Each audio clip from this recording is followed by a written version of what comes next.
In this episode, we're talking about fun money.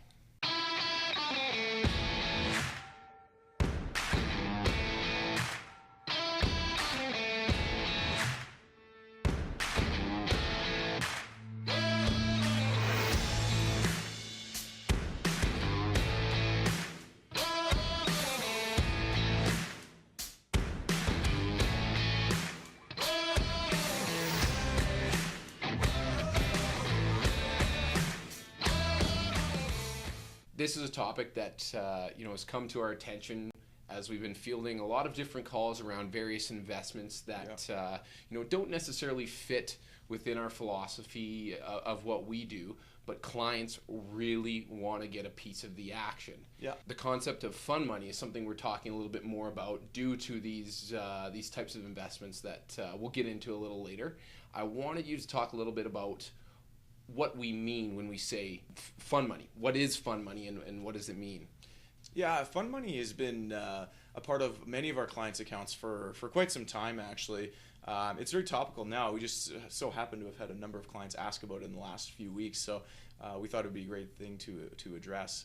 But what fun money is to us is it's a section of money or a portion of a client's portfolio that we've carved out where they get to have a little bit more input into what they're investing into. Could be something they're passionate about, could be something they're just really interested in, and they want to make a small investment into it. So it's what we call fun money is just an investment that's outside of our regular philosophy, which is based on what their financial plan is. The fun money is completely separated out from that. Yeah, I was going to add, this is money that you don't necessarily need to achieve those retirement goals. Money that you'd be willing maybe to see go to, not wanting to see it, but money that you'd be willing to see go to zero. Yeah, we always say going into if a client's going to invest fund money, they have to be willing to withstand it going to zero or losing all of it and still be okay in their plan. So that money's never factored into their retirement plans or any of their other financial plans. It's just separated money out that frankly they don't really need. So that's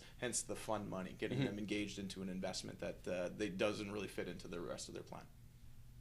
We talk about it going to zero, and I think this is a great time to bring up, well, what types of investments are we talking about here when we're discussing fun money? Yeah, it could really be anything, but the ones that are really topical right now, like things like Bitcoin, I would say is a fun money investment.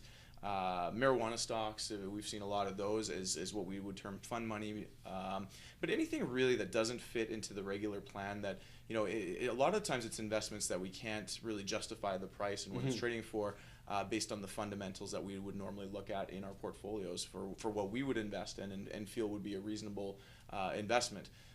So it would be safe to say that fun money is more so a speculative bet versus what we would call an investment. Yeah, a bet is a good way of putting it, because I think in a lot of these cases it's a bit of a coin flip as to whether or not it's going to work out or not. It's really exciting because it's topical, it's in the news, but it could be a complete coin flip, could be a bet. Other things that you might be invested in would be stuff that you're really passionate about, like certain brands, for example. I, for one, I'm passionate about electric cars and the technology behind it. So some of my fun money is going into a company like Tesla. But again, Tesla has no place in my overall planning for myself personally, and so I would never put a good portion of my money into an investment like that, because frankly it could go to zero tomorrow, and I don't want to be hurt by that. So we're talking about fun money getting incorporated in an overall portfolio.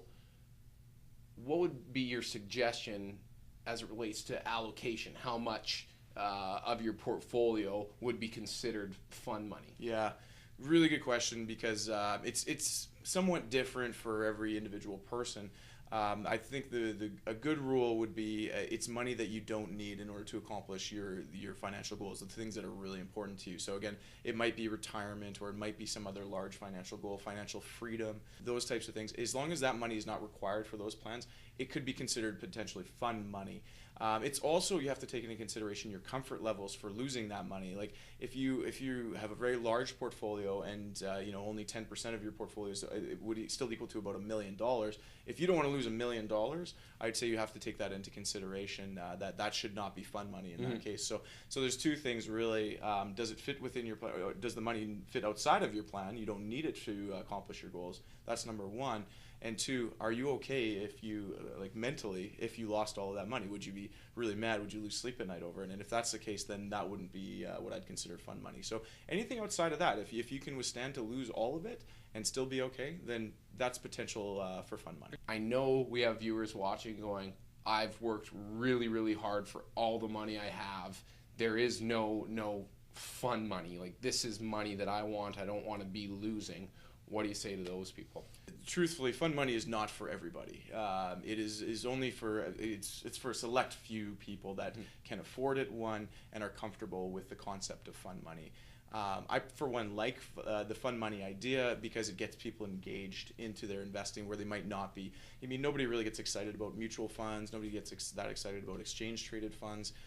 But they do get excited about companies like the marijuana companies that are out there, or the Teslas of the world. So they get excited about that. And the positive from all this is if it gets them more engaged into their investments and gets them into a saving mode that they might not otherwise be into, then I think that's a good thing. But it's definitely not for everybody. So don't feel the pressure that you have to have fun money. That's certainly not the case. I'd say most of our clients don't have fun money. 99% of them don't have fun money, and frankly, they shouldn't. It's specifically for that select person or couple, family that can handle it. Well, with that, if you have any other questions on fund money and how it can be used in your portfolio, by all means, reach out to us. Go to our website, cgwfamilywealth.com, and all of our contact information is there, so we'd be happy to chat further on it, and what types of things that it could work for, and whether or not we would recommend it for you, and most importantly. But feel free to reach out. We'd love to chat with you. Ready? Aim. Fire.